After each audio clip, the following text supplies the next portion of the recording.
T-shirt. Thanks for stopping by. Really excited to hear about your success last night. Battle of the Bands. Yep. Can you tell us a little bit about that?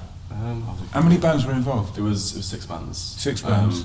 I think a couple of them were like pretty established bands, Okay. and then there were a few like new cover bands and stuff.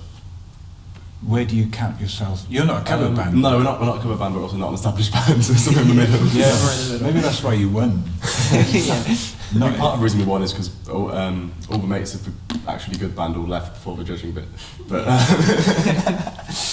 that's all right. It's Eurovision this week, isn't it? No clue. Yeah, I think it that's is. Don't need to talk about that. I don't know if that's our crowd, Eurovision. Eurovision, well, it ought to be. In my world, it would maybe. be. It would be. Yeah, like I say, thanks for coming and talk to me. You played DOXOLOGY, which was amazing. And I think I sent you an email about it. It was just really cool because I think for a lot of you it was the first gig ever in a band, right? Does that count for all of you or not? Yeah. Not for me. Yeah. I'm trying to. My first gig on bass. First one on bass. Yeah. All right. Well, what I tend to do with these is just ask people about their musical background and stuff. It's going to be a bit harder with 4 people, but I'll try and work it out. Into the top list teachers. And that will sort of lead towards kind of looking a bit more at the way you sort of come together as a band, or maybe I'll even start. How did you start? We were as in a band? Spoons. In Spoons. And they decided they wanted to be in a band together. And then everyone... All 3 of them? Them 3, Yeah, okay. And then everyone was at Spoons, and then they were like, guys, does anyone know anyone who's really loud? And would be our singer? I was like, yes, I will. Are you really loud? No. You're not in general. off stage in that? No. So how did that come about? I think we basically just wanted someone that could shout down a microphone really loud, but also actually sound good.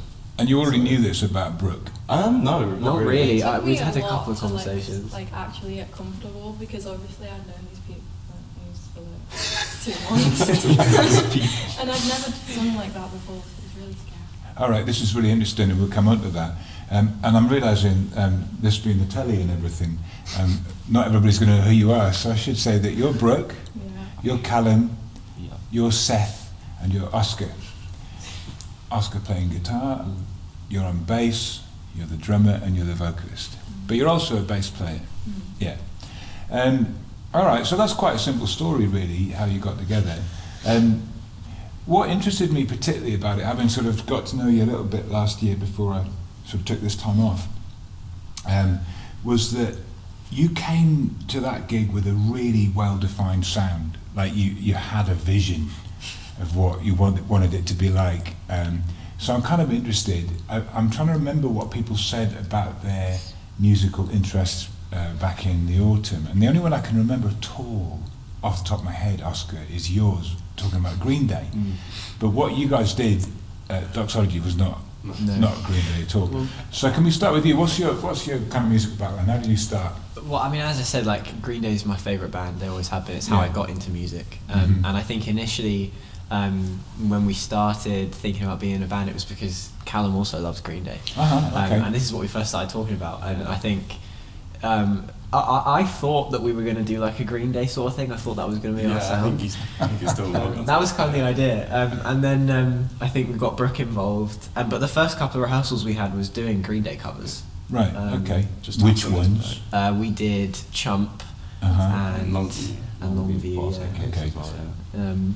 And yeah, from there I think we just started jamming a bit more together, and I think the way we kind of got like our sound right. So Seth will write like a stupidly complicated riff that's in like 7/14 time and like in the key of Z, and it's like it's ridiculous. And then I'll come in and I'll make it sound more normal. Yeah, it's like a little tug of war thing. Yeah. Like, it's like we have pop punk and stupid sounds terrible music, and then somewhere in the middle is interesting but still catchy music. Yeah. So what are you saying in between that? Stupid what music? Stupid music doesn't actually sound very good, but it's kind of cool. And then. And is that what you'd say you came into the project being into? I kind of try and push things in as stupid of a direction as I possibly can. Where's that coming from?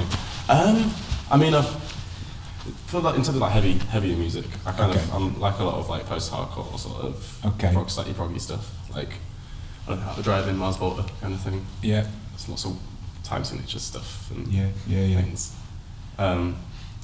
Yeah, and I just kind of enjoy writing stuff that's a bit dumb. But then if my stupid stuff gets like pulled back to being not as stupid, it ends up sounding quite good. I like the sound of this 714 in the key of Z. Is that a real example? Did that really happen? I mean, no, but I wouldn't be. I mean, probably actually, in some of the riffs that we've played, I'm about 14. It's not far off, I think. That's really interesting, and the way you're describing that as marrying with the pop punk thing. But then, so Callum, you're a big Green Day fan. Yeah. Is that sort of, are you as exclusively sort of focused on it as Oscar seems to be, or have you got a broader kind of?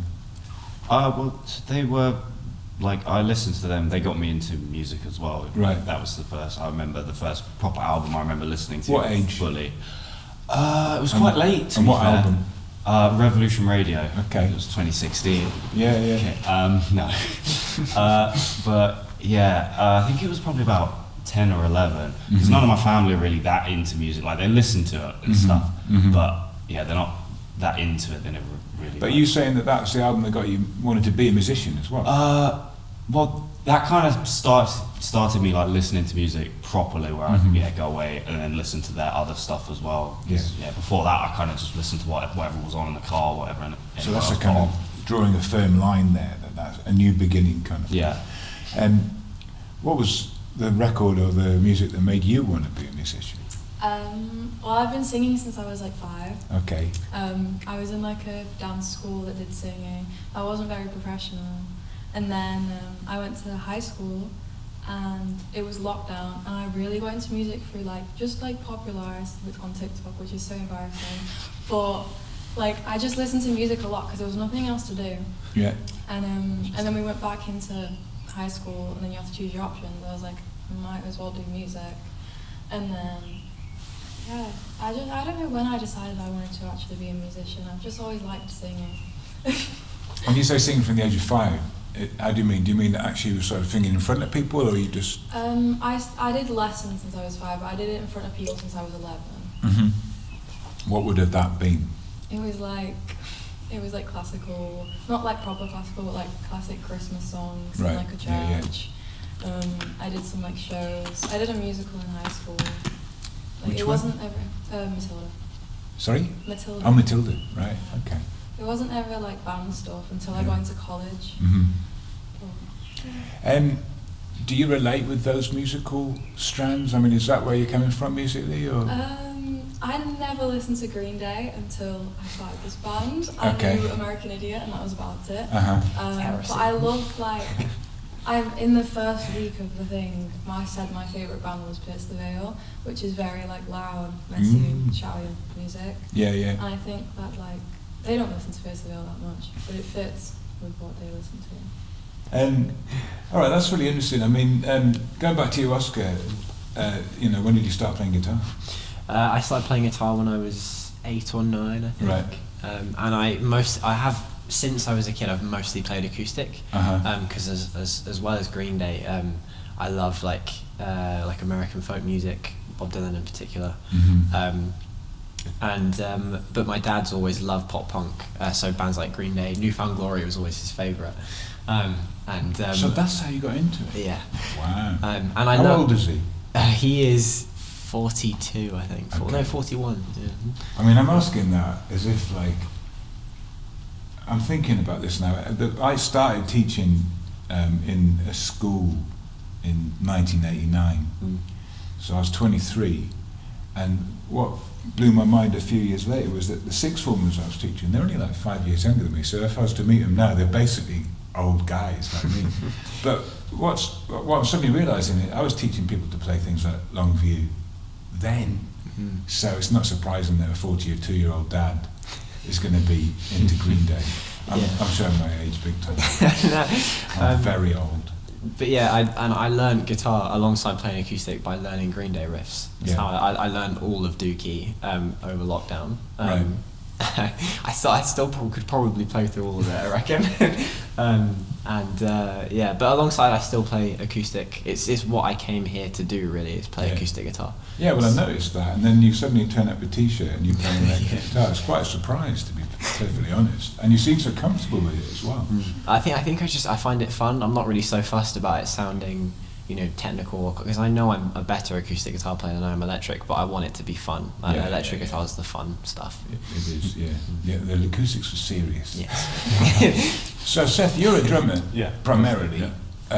How do you feel about not being a drummer in this band? It's fun. I'm enjoying it because it's kind of nice not being hidden away at the back. Because I'm never going to not be a drummer primarily, I think. Yeah. But it's fun for Well, I one mean, thing. It's a bit nice, but, yeah. I mean, you get that it's more and more common, is it now, for people, especially on the sort of non-mainstream level, to be like in different bands doing different things. And off the top of my head, I'm thinking, do you know Melvins? Yeah. So Dale Crover, the drummer in Melvins, the first time I saw them play was on a bill in Manchester at the O2. Is it the O2? They got like several floors, haven't they? So it was on the top floor, and Dale played first in a band called Pawn, where he was the guitarist and vocalist. So, and then came back on to play drums with Melvins. So you got a career of multi-instrumentality. Do you play another instrument? Not like properly. I play guitar for fun, but Right. yeah. Not to like Well, he was myself. talking about fun with the electric guitar. Are Not you- not quite Yeah. at that level. Yeah. It's a leisure instrument for you. Yeah. No. How did you get into drums? I just remember it was as soon as possible at my primary school. I think it was year 4, so however old Hang you're. on, year 4. That's like 7, 8, something like that.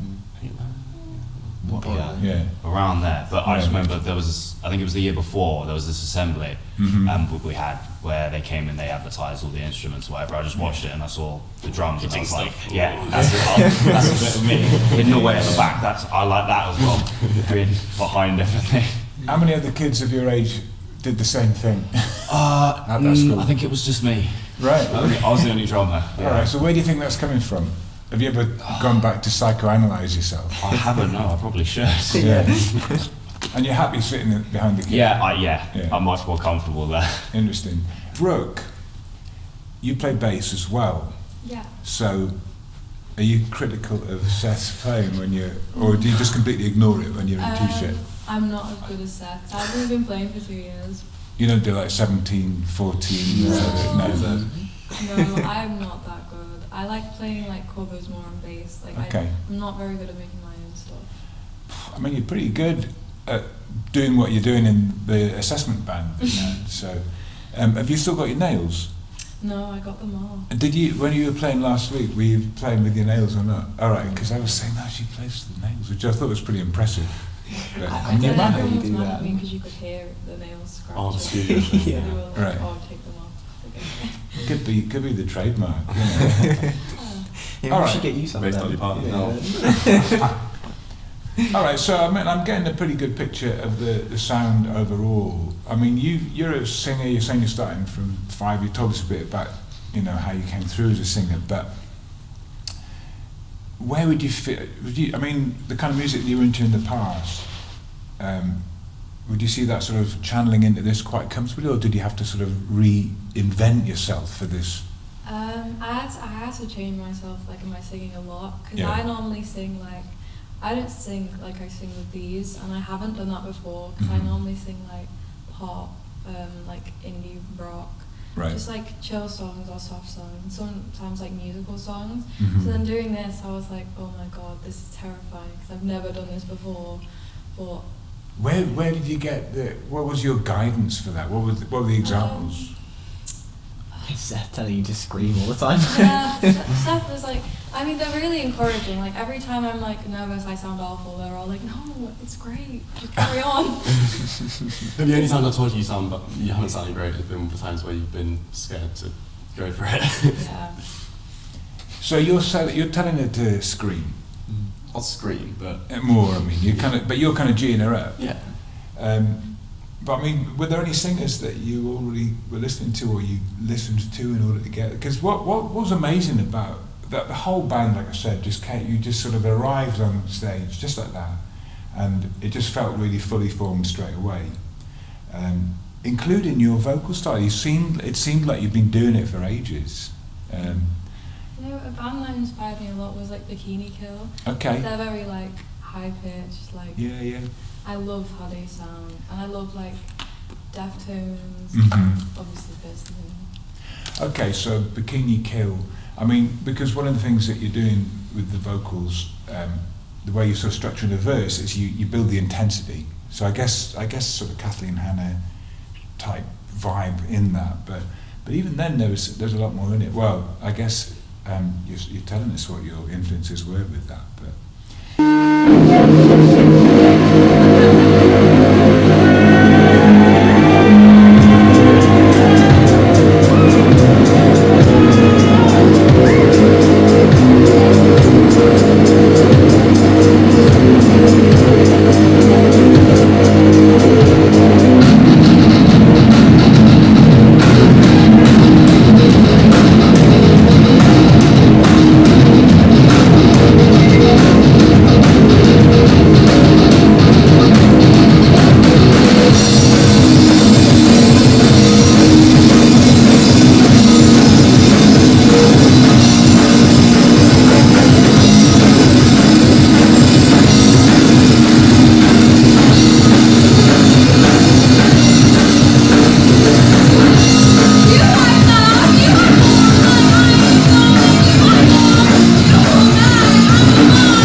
Something else that you did was really unusual for a first or second year band doing these doxologies, as you came and you already had loads of material. In fact, you just had one cover, and I didn't recognise the cover. What was it? Wet by Daisy and the Scouts. Right, so that's a pretty obscure choice as well, right? Yeah. Not one that people are going to think is obvious, like, oh, well, of course they're going to do that. Yeah. And we punked it up a little bit because it was a bit. We kind of like it had a sort of like almost surf rock sort of drum beat in the original. We sort of like made it a bit straighter and more like downstrokey. So you're already kind of being quite creative with the cover as well. Where do you think that came from? Because were you like resistant to doing covers straight away? I mean, did you think we're just definitely not doing covers? I think I was. Yeah, I think I don't know. I felt like if we were gonna, because we're all coming from really different backgrounds, if we were gonna try and choose covers to do as a cover band, I think we would literally never choose one, because we're all like, you know, completely different places. And also, I'm in a cover band back at home, and it's like, I kind of feel like I've done that now. I can't be bothered with more covers. Like, it feels a lot more rewarding playing your own stuff. Yeah. I mean, that's what I always thought. I remember when I was in probably the first proper rehearsing band I was in at age 16, my mum used to give me a really hard time, and she came from Central Europe, you know, and she was Second World War and all that kind of stuff. I mean, that's where her childhood was. She wasn't Second World War. And she used to give me a hard time and say, oh, when I go to a concert, I want to hear music I know. So why didn't you do covers? And I'm like, no, you know. And for me, I knew at the time, that's like early 80s, and that was sort of post-punk, and you really were expected to be coming up with something of your own, you know. So hang on, bands. Have you already been playing in bands before? I played in like cover bands in college, but not like proper original bands, and not on like proper stages. Okay, interesting. So that was back at Manchester, and that was just, you'd be playing within whatever the college itself on a stage there. Yeah. How about you, Callum? Did you? Nothing outside of school. 'Cause right. I live in the middle of nowhere. There's no one. Do you remind me where that is? Chobham, so Surrey. Oh right, okay. I was imagining like a landscape with no houses. It's not quite that, bro. But 20 houses and a big field. And then like a cow, pretty much. Yeah, there's two cows. Nice. Did I already tell you that school that I was teaching at 23 was St George's in Wadebridge? So that's nearby. Yeah. So I know Surrey a bit. How many cows do they have? How many cows? Man, that you couldn't move for cows. You know? It was a determining feature, you know. All right, okay. I was just my mind now, because I literally saw you like in the mountains. There's no one around. So playing guitar on like a rooftop. Is Surrey a weird place for music? Would you say, for gigs and bands? And To be fair, I don't know too much about it. Just like for me, I couldn't find like anyone nearby because the village I'm in, obviously as the drummer as well, I've got to transport all the stuff as well. Otherwise everyone has to come to me, and I live like far enough away from everyone and like can't drive or whatever. So it was just really hard to get about, like if it wasn't within about 2 or 3 miles. Just focusing on the two drummers here, right? Because there is always that thing. This is one of the reasons I definitely never would have been a drummer. Is because there's so much gear, and I hate that. There's so much gear, or there's no gear. It's like, because for rehearsals it's great, you just turn up those for sticks. Yeah, right. But like for gigs. But those bags with all the stands in, I hate it. Oh my god. Have you ever thought about having the freedom to just perform with like just a snare and a cymbal or something, or do you know what I mean? I really like the idea of doing some funk stuff with just kicks and a hi-hat. Yeah. But maybe not for this kind of thing. But yeah, for some kind of funk thing, I'd really like to do that. I don't know if you know, the Fearless Flyers? Say again? Fearless Flyers. No. Do you know Wolfpack? Yes. It's Corey Wong and Joe Dark from Wolfpack with Nick Smith on drums. Right, okay. And a guy from Slacker Puppy on guitar. And does he tend to have a very He usually has kick, snare, hi-hat. Yeah. And they just do like funk stuff, instrumental funk stuff. It's great. And you can just about get on a bus with that, right? Maybe. Perhaps. It's manageable. So you were in a covers band. And so you're talking about doing right. gigs. I mean, you were actually playing in public. Yeah, we stuff. play open slots and stuff. But we just do like indie rock covers and things. Like what? What was your favourite song to play? We do quite a lot of Arctic Monkeys, which is fun, just because Okay. I would play everything too fast. Right. That makes it more fun. Yeah, we did, do you know, View from the Afternoon? Arctic Monkeys, we used to do that quite a lot. As our closer. That was a lot of fun. What about your least favourite? Least favourite? Ooh. I think we usually pick quite fun ones, actually, but... So you had quite a lot of creative control over what you were playing. You know, not doing like, I don't know, Hotel California. No, we never did any of the super obvious ones. It was kind of tended to be that sort of 2000s indie rock sort of thing. Radiohead as well. Oh, nice, yeah. And how about you, Oscar?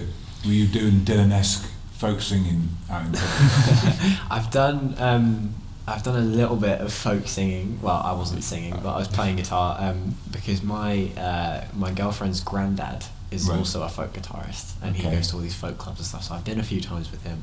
It is fun. But no, I mean, is he famous? No, not really. Yeah, and when I showed him because he thinks of me as a very acoustic guitarist as well. So Anya, my girlfriend, showed him a video of me at DOXOLOGY, and he was like shocked. He was really shocked seeing me playing electric guitar, and he was like, "Wow, this is a bit much." Like, so in other words, it was like the scandal of Dylan going left. Yeah, a little bit. Yeah, I felt a bit like Dylan. Yeah. Yeah, you traitor. Judas. Yeah. Wow. Yeah, Judas.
I've been in cover bands in college, but I've never been in a band writing our own stuff. Right, so in other words, it's a first for all of you, basically. Yeah. I've pretty written much, music yeah. in a band before, but it was very much like joke songs about Okay. like stupid things, and then like 3-chord punk songs about going to Tesco or whatever.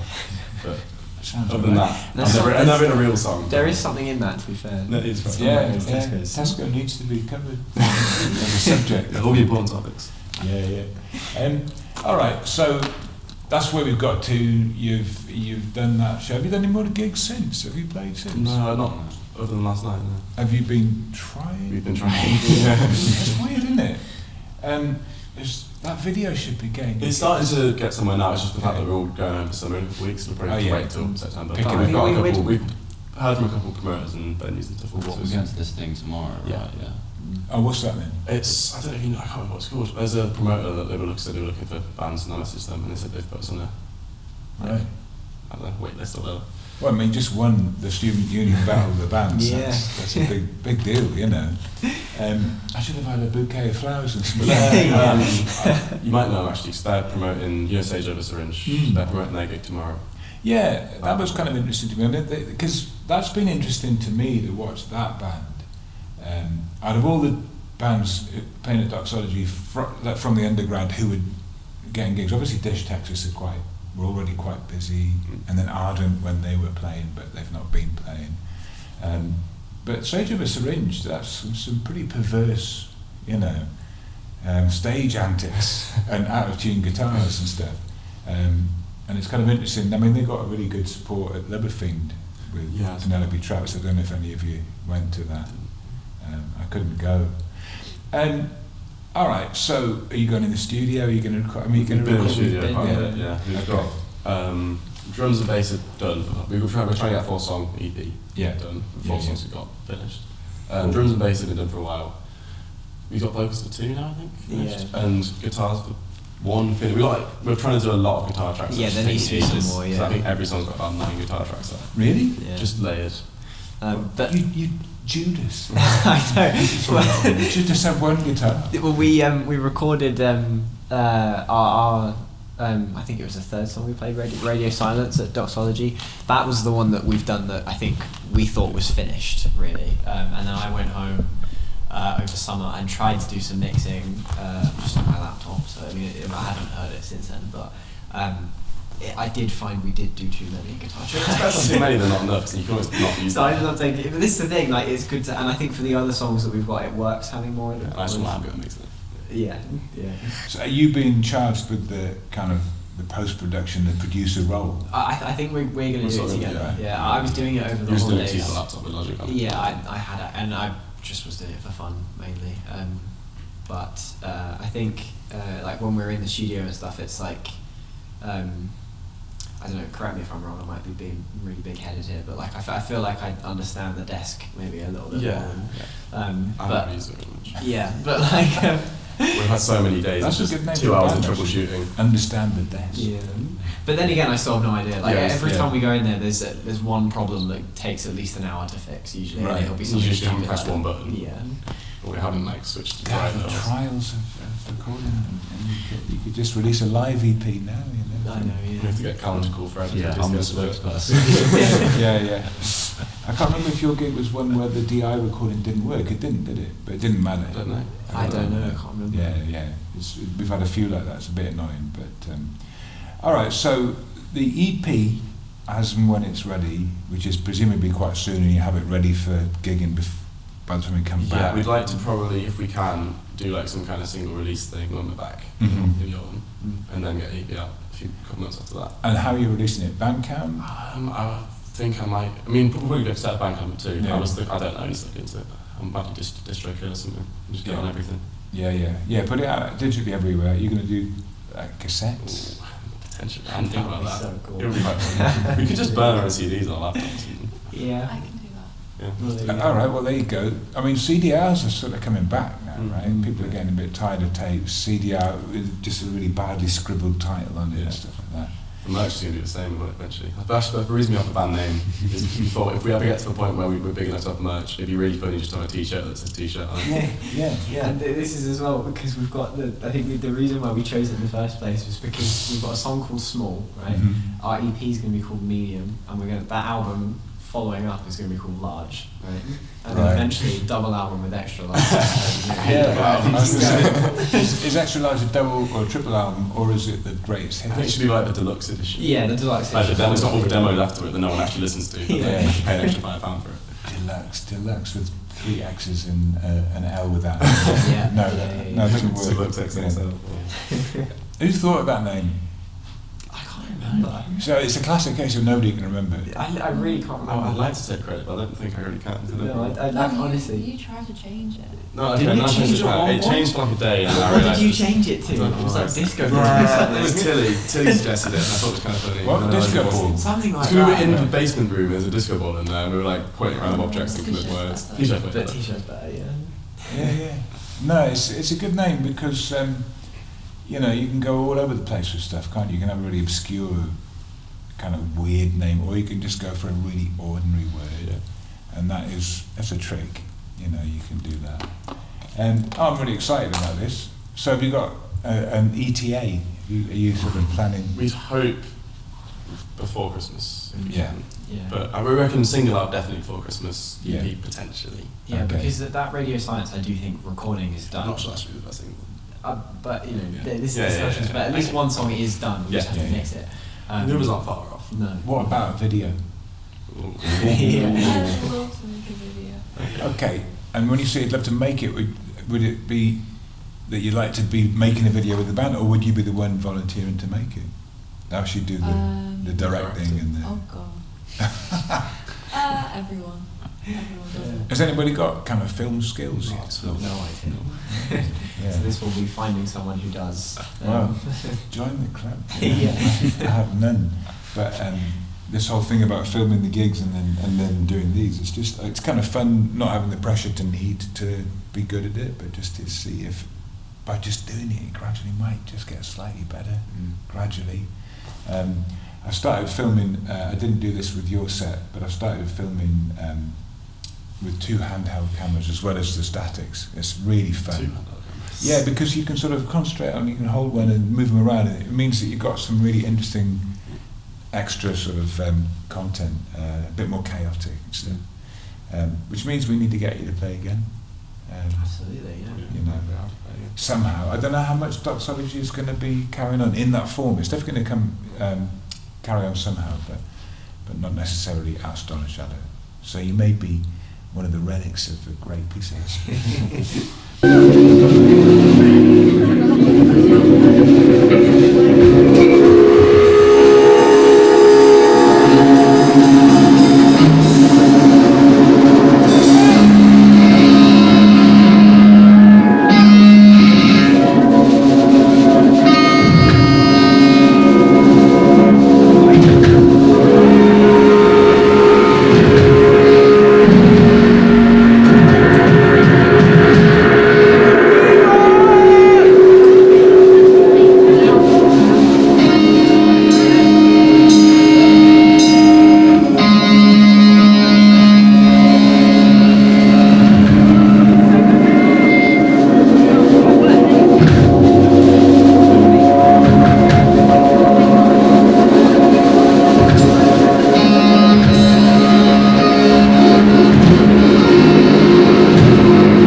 In the Doxology set, you did a lot of stuff on the floor, which I ended up sort of focusing in quite a lot because you were doing that and nothing else was happening.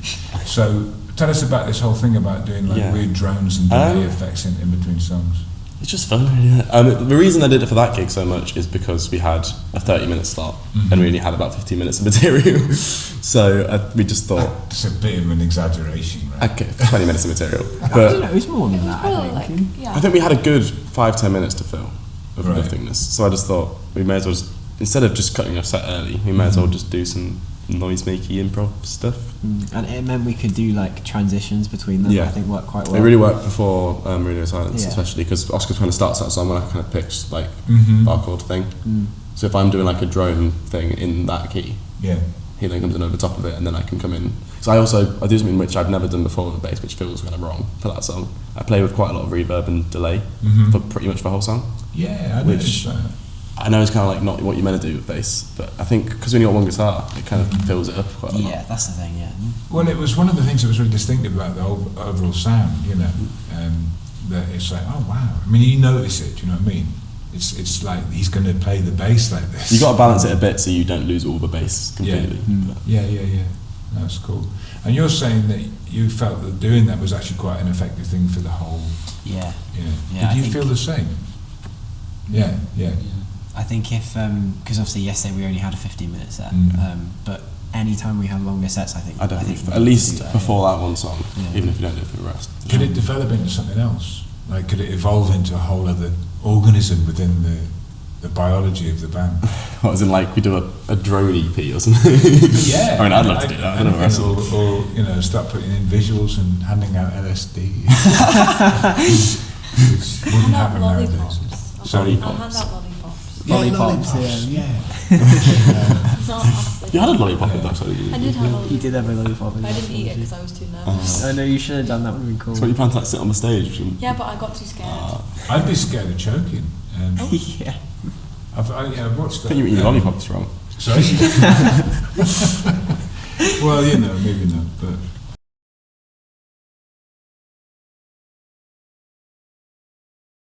Do you think we won? Going last helps. Yeah, but I mean, like, I don't know. I think I don't know is the answer. Just But the I think sunglasses. I think It might have been sunglasses. sunglasses. Sunglasses. All of Dish Texas's friends left before voting. Also, we were good. Yeah, I do think that this is the thing, like, because we only brought like Yeah, we didn't really bring anyone. 2 or 3 people, and out of what there was maybe like how many people were there? Hundreds. Yeah, like you had like over 100 people. You know, like there was people there that we didn't know who were like I shouting mean, the t-shirts. band New Bulls that we were sharing a room with, they may as well have. They were, I think they may have started it. You know, it was, you know, I do think people liked it, you know, which is good. Solid. I mean, to be perfectly honest, one of the things that was really cool about when I saw you play was that there's this level of commitment and like visceral energy. Do you know what I mean? It's like these people really mean it, and that can be infectious.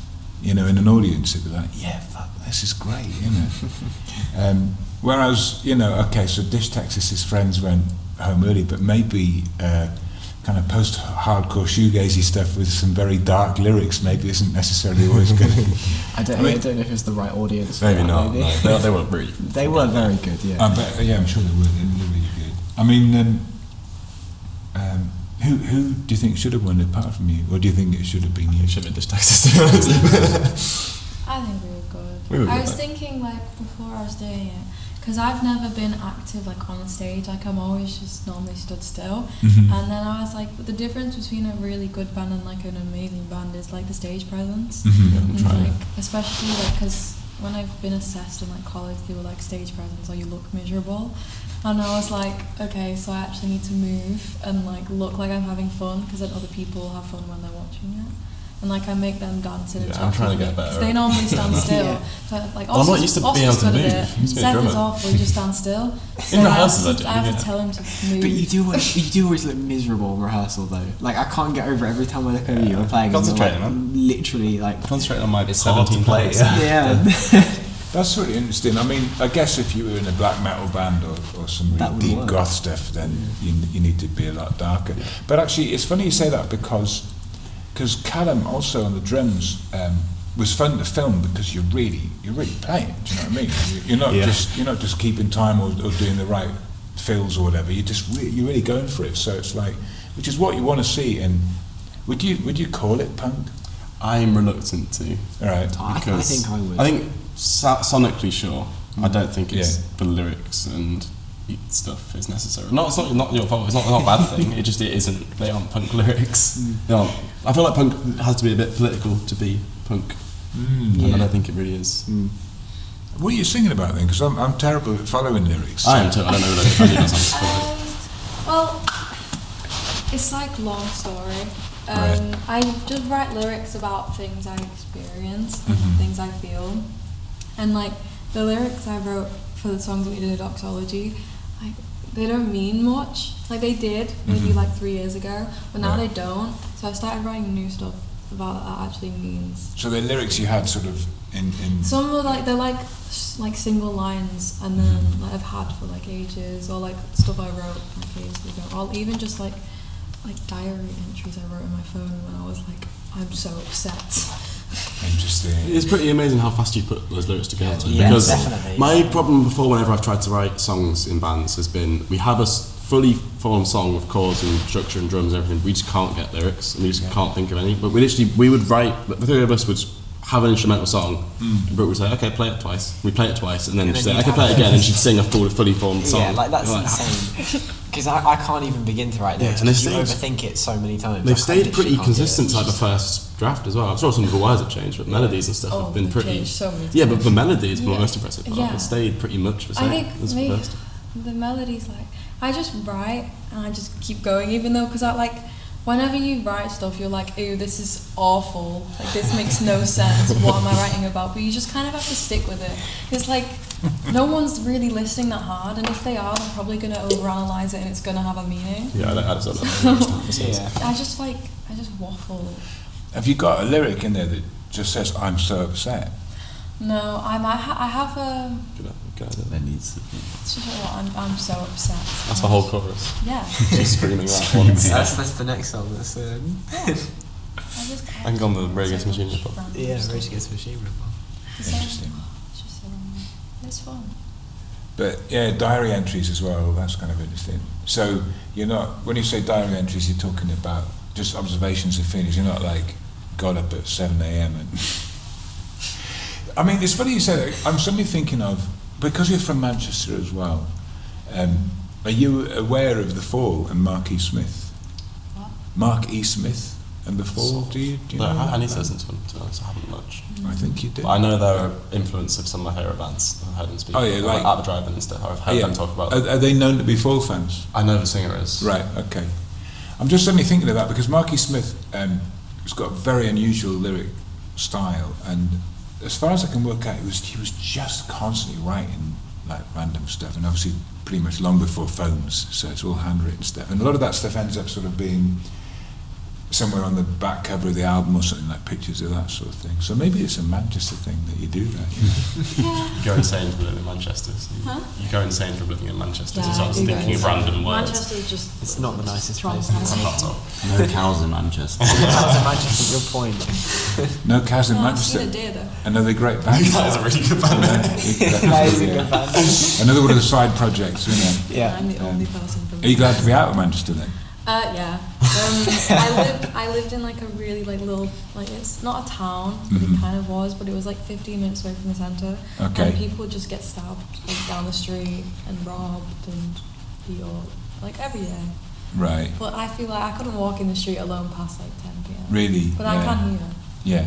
Interesting. It's so much better. Very interesting. I mean, that's pretty severe, actually. It's not just interesting. So, well done for coming, and thanks for coming. Man, it's been so great chatting to you. Thanks so much. T-shirt, Yeah. onwards and upwards, and whatever else you can say about a piece of garment that becomes merch. Good luck and have fun. Thank you. Cheers. Thank you.